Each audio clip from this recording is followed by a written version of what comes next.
Hi viewers and friends, welcome back to my channel Bubby Kitchen. So இன்னைக்கு ஒரு சூப்பரான morning Sunday. பிள்ளைங்க எல்லாரும் ஸ்கூல் போயிட்டாங்க. 2 நாள் நல்லா ரவுண்ட் அடிச்சாச்சு. ஸோ இன்னைக்கு வந்து ஸ்டார்ட் பண்ணலாம். ஆஸ் யூஷுவல் ரொட்டீன் ஸ்டார்ட் ஆயிரும். ஸோ இன்னைக்கு நம்ம கிச்சனில் என்ன பார்க்க போகிறோம் அப்படின்னு ஒரு ஹெல்த்தியான ஒரு ஸ்வீட் தான். ஸோ வாங்க வீடியோக்குள்ளே போகலாம். இன்றைக்கி நம்ம கிச்சனில் ஒரு நல்ல ஒரு ஸ்வீட் ஒன்று, ஒரு பாரம்பரிய ஸ்வீட் ஒன்று செஞ்சு காட்ட போகிறேன். அது வேறு ஒன்றும் இல்லை, எள்ளு உருண்டை. வீட்லேயே ஈஸியாக செஞ்சுக்கலாம். ஸோ இது வந்து நான் ஒரு 1/4 கிலோ 250 இல்லை, ஒரு 150 கிராம் கருப்பு எள் வச்சுருக்கேன். அதுக்கப்புறம் கொஞ்சம் ஒரு 50 கிராம் 100 கிராம் வெள்ளை எள் வச்சுருக்கேன். இது ரெண்டுமே எள்ளு உருண்டைக்கு போதும். எனக்கு வந்து நான் ஹெல்த் ட்ரிங்க்ஸ் செய்யும்போது ஃப்ளாக்ஸீட் இருக்கும். ஸோ ஆலிவ் வெதர்ன்னு சொல்லுவோம்ல, அந்த ஃப்ளாக்ஸீட் இருந்துச்சு. ஸோ அதையும் எடுத்துக்கலான்னு சொல்லிட்டு அதையும் எடுத்துக்கிறேன். ஸோ ஃப்ளாக்ஸீட் வந்து ஆப்ஷனபிள் தான், அது இல்லைன்னா விட்டுருங்க. இது என்கிட்ட இருந்தனால எடுத்துக்கிறேன், ஏன்னா இதுவுமே ஒரு ஹெல்த்தியான ஃபைபர் தான். ஸோ எள்ளு உருண்டைக்கு தேவை இது 2 தான் மெயினாக. நான் இதை எக்ஸ்ட்ரா எடுத்துக்கிறேன். ஸோ அதையும் நான் திரும்ப திரும்ப சொல்லிக்கிறேன். அதுக்கப்புறமா நல்லா கொஞ்சம் அச்சு வெல்லமோ அல்லது கருப்பட்டி நுணுக்கி போட்டாலும் பரவாயில்ல. அச்சு வெல்லம் சக்கரை கட்டியை விட, மண்டை வெல்லத்தை விட கருப்பட்டியை உடச்சி வச்சுக்கோங்க. அதுக்கப்புறம் கொஞ்சம் நல்லெண்ணெய், அவ்வளோதான். பேனை வந்து நல்லா ஃபுல் இதில் சூடு பண்ணிக்கலாம். அதுக்கப்புறம் இது எல்லாத்தையுமே ஒரு ட்ரை ரோஸ்ட் பண்ணிடுவோம். ஏன்னா இது பச்சையாக வந்து எள்ளு உருட்டும் போது நல்லா இருக்காது.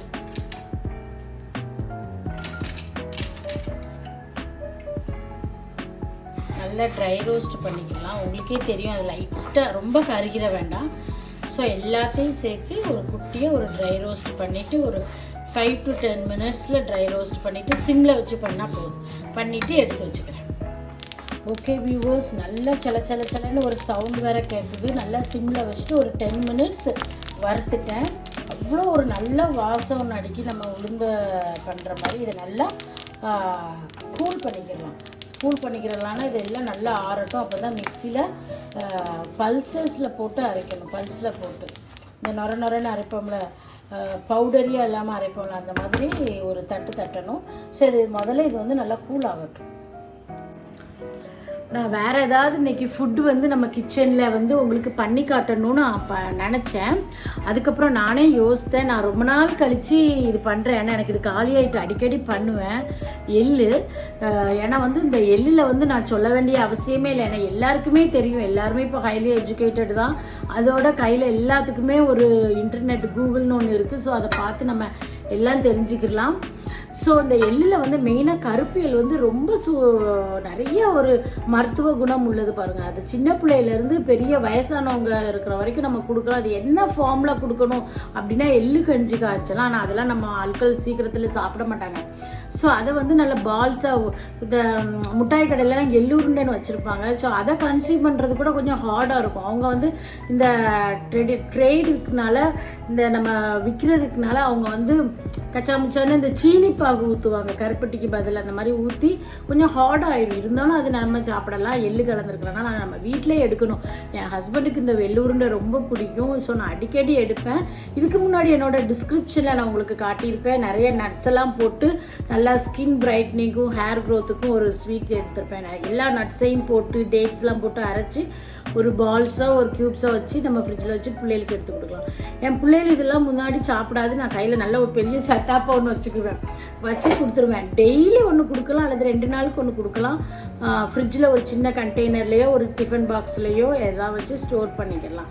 ஸோ ரொம்ப நல்லது எள்ளு, கருப்பு எள் ரொம்ப நல்லது. நிறைய ஹீமோக்ளோபின் இருக்குது, ஜிங்க் இருக்குது, பாஸ்பேட், மெக்னீஷியம், எல்லா நியூட்ரிஷனல் அண்ட் மினரல்ஸ்லேயும் எள்ளில் இருக்குது. இது நம்ம ஒரு பாரம்பரியமான இது ஒரு தானியம்னு சொல்லலாம். ஒரு சீரியல்ஸ் அண்ட் பல்சஸில் கூட சேர்ந்துற ஒரு சீட்ஸாக சொல்லலாம். இதில் வந்து கருப்பு எள்ளில் வந்து நிறைய ஃபைபர் இருக்குது. அந்த கருப்பு எள்ளில் உள்ள மேலே உள்ள கோட் ரிமூவ் பண்ணால் தான் ஒயிட் எள்னு சொல்லுவோம். ஏன்னா இது ஒயிட் எள் வேறு மாதிரி, கருப்பு எள் வேறு மாதிரி இல்லை, பிளாக் இல்லை, ரெண்டுமே ஒன்று தான். அந்த பிளாக்கோட அந்த சீடில் உள்ள கோட்டை வந்து ரிமூவ் பண்ணதுக்கப்புறம் தான் ஒயிட்டுன்னு வருது. ஸோ ஒயிட் வந்து கொஞ்சம் ஃபைபர் வந்து கொஞ்சம் கம்மி தான். இதை டைரெக்டாக கன்சியூம் பண்ண முடியாது. லைட்டாக ரோஸ்ட் பண்ணிட்டு தான் நம்ம பண்ண முடியும். ரொம்ப நல்லது. மூட்டு வலி, ஜாயின்ட்ஸ், இதுக்கெல்லாம் கண்ணுக்கெல்லாம் நல்லது, நிறைய ஹீமோக்ளோபின் கொடுக்கும். பீரியட்ஸு, பிசிஓடி இந்த மாதிரி ப்ராப்ளத்துக்கு இது நம்ம எடுத்துக்கிடலாம். எல்லாத்துக்குமே எடுத்துக்கிடலாம். இதுன்னே கிடையாது, உச்சிலேருந்து உள்ளங்கால் வரைக்கும் நம்ம இதை எடுத்துக்கிடலாம். இது ரொம்ப ஒரு ஸ்ட்ராங்கான ஒரு ஸ்வீட் தான். கண்டிப்பாக வீட்டில் உள்ள எல்லா ஒய்ஃபோ எல்லா பெண்களும் வந்து இதை வந்து கண்டிப்பாக செஞ்சு வச்சு பிள்ளைகளுக்கு அதட்டி கொடுங்க, ஹஸ்பண்ட்ஸுக்கு கொடுங்க. கண்டிப்பாக வாயில் உருண்டையை போட்டு சாப்பிட்றது ரொம்ப நல்லது. இதில் நிறைய ஜிங்க் இருக்கிறனால நிறைய ஒரு இம்யூன் சிஸ்டம் ரொம்ப கூடி கொடுக்கும். இம்யூன் சிஸ்டத்துக்கு ரொம்ப நல்லது. இதை சாப்பிட்ட தண்ணி தாகம் ரொம்ப அடிக்கும். தண்ணி தாகம் அடிக்கும் போது நம்ம நார்மலாக தண்ணி குடிக்காதவங்க கூட இதை சாப்பிட்டு முடிச்சுட்டு 2 டம்ளர் 3 டம்ளர் நிறைய தண்ணி எடுப்பாங்க. ஸோ நம்ம பாடியோட செல்ஸுக்கும் அது ஒரு மொபிலிட்டியாகவும் ஒரு ஃப்ளெக்சிபிளாகவும் ஒன்று இருக்கும். ஸோ இதோட பெனிஃபிட்ஸ் வந்து இன்னும் நிறையா இருக்குது. ஸோ நீங்கள் அதை நெட்டில் போய் பார்த்துக்கோங்க. இப்போ வந்து நல்லா இது கூல் ஆகட்டும். அதுக்கப்புறம் நான் மிக்ஸியில் எப்படி பண்ணிவிட்டு இந்த கருப்பட்டி பவுடர் போட்டுட்டு அடுத்து எப்படி பால்ஸ் பிடிச்சி வைக்கிறேன். ஓகே, இப்போ எனக்கு வந்து நம்ம ஸ்டார்ட் பண்ணிடலாம். இது நல்லா ஆறிட்டு இது நல்லா ஒரு மிக்ஸியில் போட்டு பல்ஸ் பண்ணுவோம்ல, கொதன்னு பவுடரை ஃபைன் பவுடரை ஆக்கக்கூடாது. ஸோ கொதன்னு ஆக்கணும். இது கூட வந்து நம்ம தேவையான அளவு அந்த கருப்பட்டியை வந்து உடச்சி போட்டு சேர்த்துக்கிடலாம். அச்சுவலம் போடலாம், ஆனால் கருப்பட்டி தான் பெஸ்ட்டு. ஸோ எனக்கு வந்து கம்மியான இனிப்பு போதும். ஸோ அதனால் எனக்கு தேவையான இனிப்பு தான் நான் போட்டு இதை கிரைண்ட் பண்ண போகிறேன். நீங்கள் உங்களுக்கு நிறைய இனிப்பு தேவைன்னா நீங்கள் கொஞ்சம் எக்ஸ்ட்ரா போட்டுக்கலாம். ஸோ கருப்பு எல்லையும் வெள்ளை எல்லையும் போட்டுட்டேன். தேவையான அளவு கருப்பட்டியும் போட்டுட்டு இதை கொஞ்சம் பல்ஸ் பண்ணி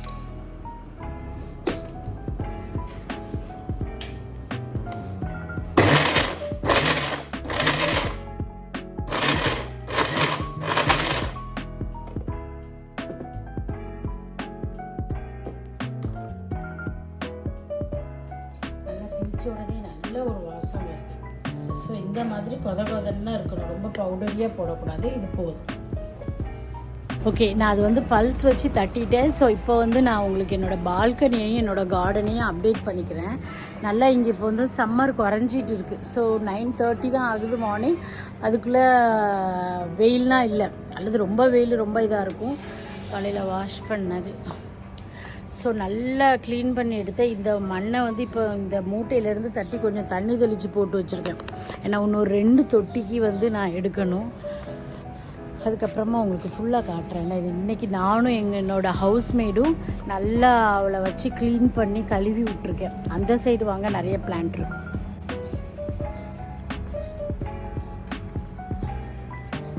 நல்லா இன்றைக்கி ஹவுஸ்மேடுக்கு நல்ல ஒரு வேலை.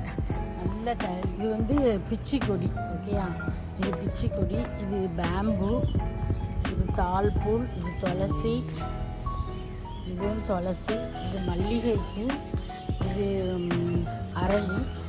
அதுக்கப்புறம் இந்த இருக்குது பார்த்திங்களா, அவ்வளோ தூசி இருந்துச்சு, அவ்வளோ சருகு.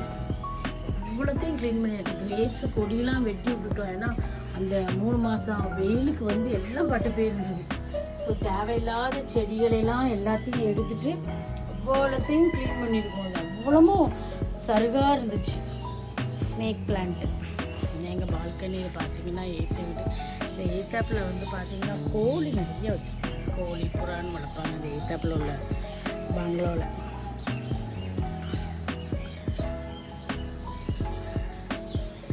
ஸோ எங்கள் வீடு இப்படி தான் இருக்கும். எங்கள் தெரு ஃபுல்லாக இதில் வந்து எதுவுமே ஃப்ளாட் இல்லை, எல்லாமே இந்த பங்களோ தான். ஏற்கனவே காட்டியிருப்பேன் நான். ரொம்ப சூப்பராக இருக்கும் இந்த ஏரியாவில். ஸோ பால்கனியில் எல்லாம் இருக்குது. இன்னொன்று பார்த்தீங்கன்னா இது வந்து பன்னீர் பூ. இன்னும் பூ ஒன்றும் வரலை, நல்ல இதாக இருக்குது. எங்கள் எங்கள் எலுமிச்சம்பழம் ட்ரீயை பார்த்தீங்களா, எலுமிச்சம்பழம் மரத்தை நாளைக்காவது ஃப்ரைடேயாவது எடுத்து, அது இல்லை லெமன் ரைஸ் வைக்கும்போது எடுக்கணும். நல்லா இருக்குது. 1 2 3 4 5 6 எலுமிச்சம்பழம் இருக்குது. போதும், இல்லை 4 எலுமிச்சம்பழம் இருந்தாலே போதும், நான் லெமன் ரைஸ் வச்சுருவேன். ஸோ எலுமிச்சம்பழம் தான் பழம் நல்லா இருந்திருக்கு.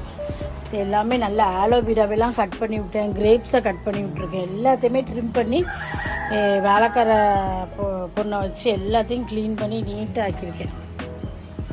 ஸோ பார்த்தீங்கன்னா தெரியும். சரி, இப்போ நம்மளோட எள்ளுருண்டையை பிடிக்க போயிடுவோம். இது புறாக்களுக்கும் பறவைகளுக்கும் தண்ணி. ஸோ இது நம்ம ரிலாக்ஸேஷன் பெட்டு. இதுக்கு வந்து இன்னும் நல்லா க்ளீன் பண்ணி வாஷிங் போட்டிருக்கேன். இது எல்லாத்தையுமே கழுவி வச்சுருக்கேன். அவ்வளோதான்.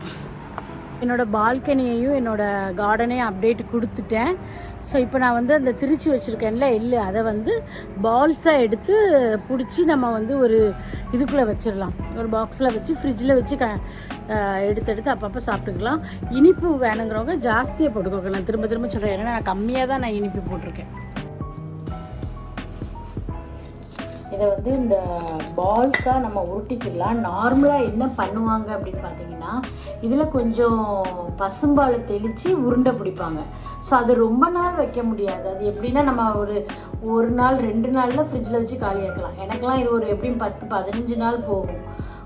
உடனேலாம் காலியாகாது. ஸோ அதனால நான் வந்து நல்லெண்ணெய் யூஸ் பண்ணிக்கிறேன். மித்த எண்ணெய் ஊற்றுறதோட தேங்காய் எண்ணெயில் பிடிக்கலாம். சாப்பிட்றதுக்கு ரொம்ப நல்லாயிருக்கும். எள்ளு ப்ளஸ் தேங்காய் எண்ணெய் அல்லது எள்ளு பொடியை வந்து நல்லெண்ணெயிலே ஊற்றிக்கலாம்.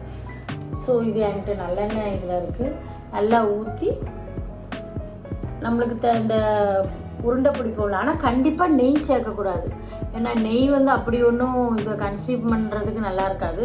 ஸோ நல்லெண்ணெய் அல்லது தேங்காய் இந்த இது பசும்பால் வச்சு வருவிக்கலாம். நல்லா குட்டி குட்டி பால்ஸாக போட்டுக்கலாம்.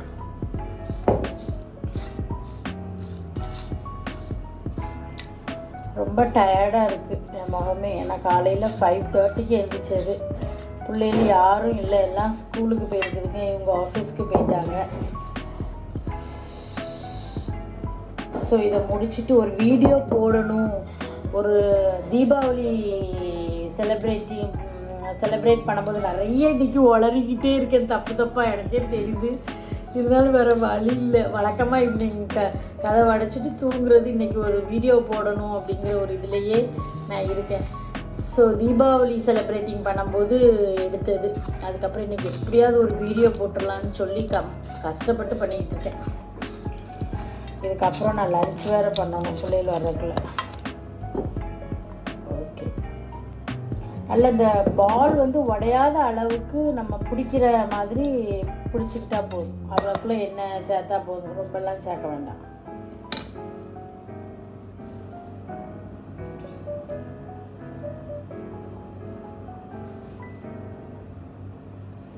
நல்ல பால்ஸ் பிடிக்கிறதுக்கு முன்னாடி கையை நல்லா வாஷ் பண்ணிக்குவோம்.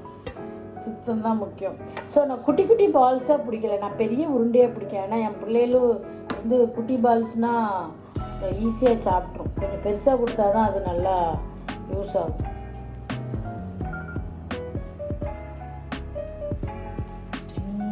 எவ்வளோ சூப்பராக இருக்குது பார்த்தீங்களா? நல்லா சூப்பராக எள்ளு உருண்டை பிடிச்சாச்சு. இது வந்து நிறைய ஃபேமிலி மெம்பர்ஸ் இருந்தாங்கன்னா இதை வந்து ஃப்ரிட்ஜில் வச்சு 2 டேஸில் காலியாக்கிடலாம். இது ரொம்ப நாள் ஸ்டோர் பண்ண முடியாது. ஏன்னா எப்படினாலும் நம்ம கிளைமேட்டுக்கெலாம் சீக்கிரம் இதாகிடும்.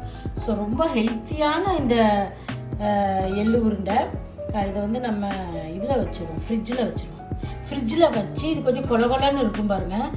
இது கூட அது நல்லெண்ணெய் ஊற்றிட்டு உங்களால் பிடிக்கிறதுக்கு கொஞ்சம் கஷ்டமாக இருந்துச்சுன்னா லைட்டாக பசும்பால் ஊற்றிக்கோங்க. என்ன பாலோ, பசும்பாலோ பாக்கெட் பாலோ லைட்டாக ஊற்றி பிடிச்சிங்கன்னா உங்களுக்கு நல்லாயிருக்கும். ஸோ இதை அப்படியே நம்ம வந்து இதை கொஞ்சம் ஹார்ட் ஆக்குறதுக்காக ஃப்ரீசர்லேயோ ஃப்ரிட்ஜ்லேயோ ஒரு 5 to 10 minutes வச்சுட்டு அதுக்கப்புறமா நம்ம ஒரு பாக்ஸில் ஸ்டோர் பண்ணிக்கலாம்.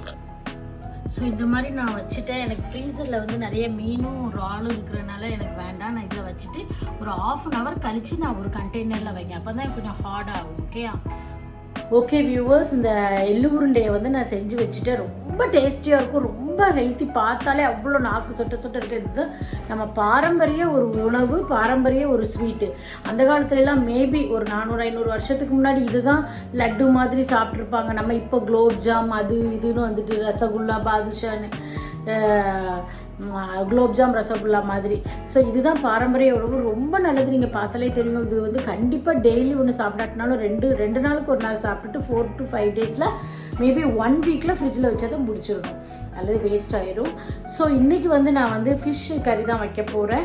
அது வந்து கிளிமீன்னு சொல்லுவாங்களா, பேரட் ஃபிஷ். அது வந்து நான் தூத்துக்குடியில் பார்த்ததில்ல, பஹ்ரைன் வந்து பார்த்துருக்கேன். ஸோ அதான் வைக்க போகிறேன். அதையும் ஒரு சின்ன கிளிப்பிங்ஸ் காட்டிட்டு ரொம்ப டயர்டாக இருக்குது. நான் இன்னும் சாண்ட்விச் கூட காலையில் பிரேக்ஃபாஸ்ட் கூட சாப்பிடலாம், ஹார்லிக்ஸோடு தான் இருக்கேன். ஸோ மோஸ்ட்லி 10 o'clock ஆக போகுது. ஸோ இதை முடிச்சுட்டு நான் மீனை ஊற போட்டுட்டு புளியை ஊற போட்டுட்டு கொஞ்சம் சாண்ட்விச்சை சாப்பிட்டுட்டு கொஞ்சம் ரெஸ்ட் எடுத்துகிட்டு நான் 12:30க்கு தான் நான் குக் பண்ண போகிறேன். வாங்க நான் கிளி மீன் உங்களுக்கு காட்டுறேன் எப்படி இருக்கு. இதுதான் பார்த்தீங்கன்னா கிளி மீன். நிறைய சதை இருக்கும், நல்ல டேஸ்ட்டாக இருக்கும். இது ஃப்ரை பண்ணால் இன்னும் நல்லாயிருக்கும். ஆனால் இது 5 மீன் 1 கிலோவாக வந்துச்சு, நல்ல பெரிய பெரிய மீனாக. ஸோ க்ளீன் பண்ணியே வாங்கிட்டு வந்துட்டேன், சதெல்லாம் எடுத்து க்ளீன் பண்ணியே வாங்கிட்டு வந்துட்டேன். ஊறட்டும், ஊறினதுக்கப்புறமா குழம்பு வச்சிடலாம். அது பார்த்திங்கன்னா ரொம்ப சூப்பராக இருக்கும். தூத்துக்குடியில் இது வந்து ஒரு மாதிரி ப்ளூ கலரில், ஒரு மாதிரி காப்பர் சல்ஃபேட், ப்ளூன்னு இல்லை, இந்த காப்பர் சல்ஃபேட் கலரில் உண்டு இது. அது நான் தூத்துக்குடியில் வாங்கி சாப்பிட்டதில்ல, ஆனால் இங்கே பஹ்ரைனில் வந்து நல்லாயிருக்கும். ஓகே வியூவர்ஸ், நான் வந்து வீடியோக்காக ஸ்வீட் செஞ்சுட்டேன். இப்போ நான் வந்து லஞ்சு ஒரு 2 hours ரெஸ்ட் எடுத்துகிட்டு 12 o'clock தான் லஞ்ச் வைக்க போகிறேன். பானையில் இது வச்சுருக்கேன் தண்ணி, அதுக்கப்புறம் புளியை ஊற போட்டுட்டு போய் கொஞ்சம் நேரம் ரெஸ்ட் எடுத்துட்டேன்னா நான் வச்சுருவேன். வேறு ஒன்றும் இல்லை. இந்த வீடியோ ஃபுல்லாக பார்த்துருப்பீங்க, உங்களுக்கு ரொம்ப பிடிச்சிருக்கும். கண்டிப்பாக சப்ஸ்கிரைப் பண்ணுங்கள், லைக் பண்ணுங்கள், ஷேர் பண்ணுங்கள், கமெண்ட் பண்ணுங்கள். அடுத்த வீடியோ உங்களுக்கு இதோட நல்ல இன்ட்ரெஸ்டிங்காக, ஒருவேளை அவுட்டிங்காக இருக்கலாம் அல்லது ஒரு குக்கிங்காக இருக்கலாம், கண்டிப்பாக உங்களுக்கு சொல்கிறேன். இன்றைக்கி ரொம்ப வளரி இருப்பேன், ஏன்னா ஏதோ ஒரு தூக்க கலக்கத்தில் பண்ணிக்கிட்டு இருந்த மாதிரி பண்ணிக்கிட்டு இருக்கேன். ஸோ அடுத்த வீடியோ உங்களுக்கு நல்ல இன்ட்ரெஸ்ட், இதை விட நல்ல இன்ட்ரெஸ்டிங்காக ஒரு நல்ல குக்கிங்காக கொடுக்கலாம் மேபி. இந்த வீடியோ ஃபுல்லாக பாருங்கள். Until then, bye, love you all.